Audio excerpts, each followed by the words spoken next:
Assalamualaikum warahmatullahi wabarakatuh.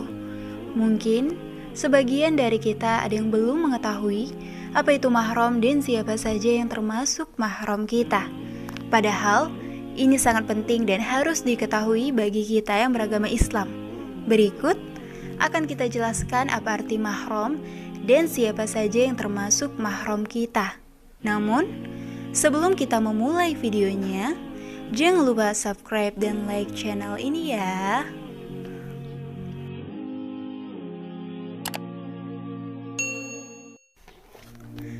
Kata mahram sendiri itu berarti semua orang yang haram untuk dinikahi, sebab adanya keturunan, persusuan, dan pernikahan di dalam syariat Islam.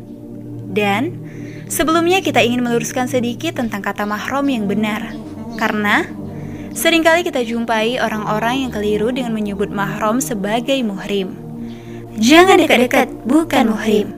Padahal mahram dan muhrim itu berbeda artinya. Muhrim adalah orang yang berihram dalam ibadah haji sebelum bertahalul. Dan sebelumnya kita sudah menjelaskan apa arti mahram. Jadi, jangan salah lagi ya, karena berbeda perkataan, berbeda juga artinya.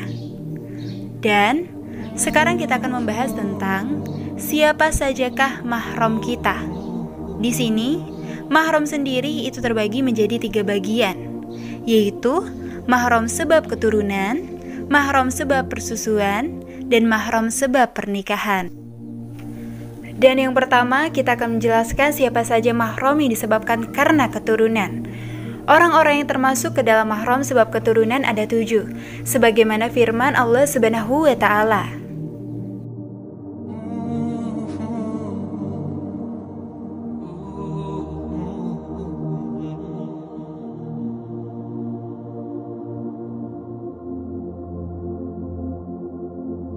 Satu, ibu-ibumu.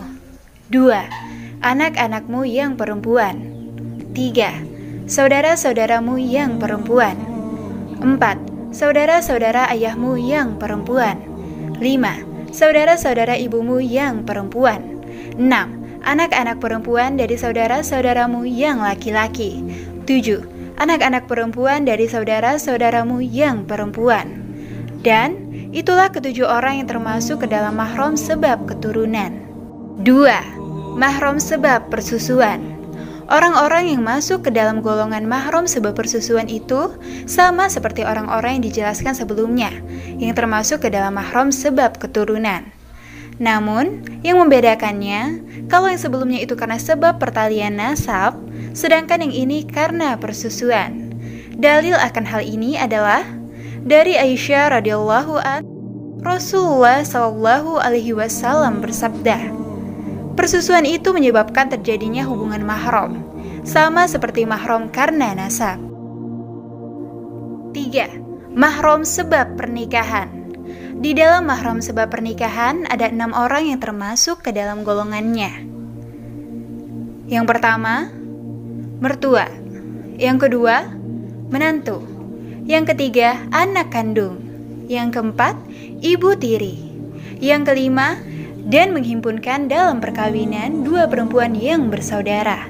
Rasulullah melarang menghimpunkan dalam perkawinan antara perempuan dengan bibinya dari pihak ibu, dan menghimpunkan antara perempuan dengan bibinya dari pihak ayah.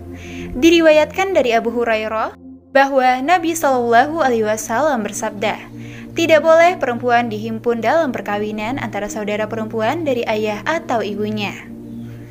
6. Dan diharamkan juga kamu mengawini wanita yang bersuami. Dan itulah siapa-siapa saja mahram kita yang disebabkan karena keturunan, persusuan, dan pernikahan.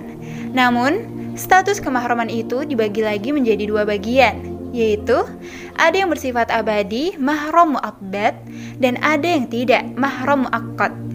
Contoh mahram mu'abbad adalah ibu dan anak perempuan kandung.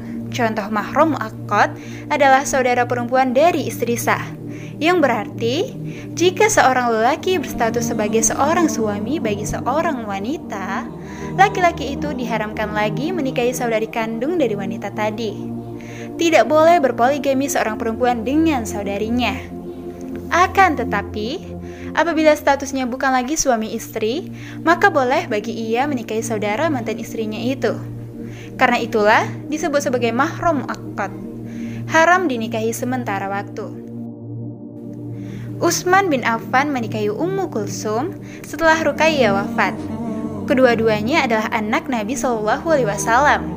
Dan demikianlah siapa-siapa saja yang termasuk mahram kita, yang tidak boleh kita nikahi. Adapun selain yang disebutkan tadi adalah bukan mahram, sehingga halal untuk dinikahi.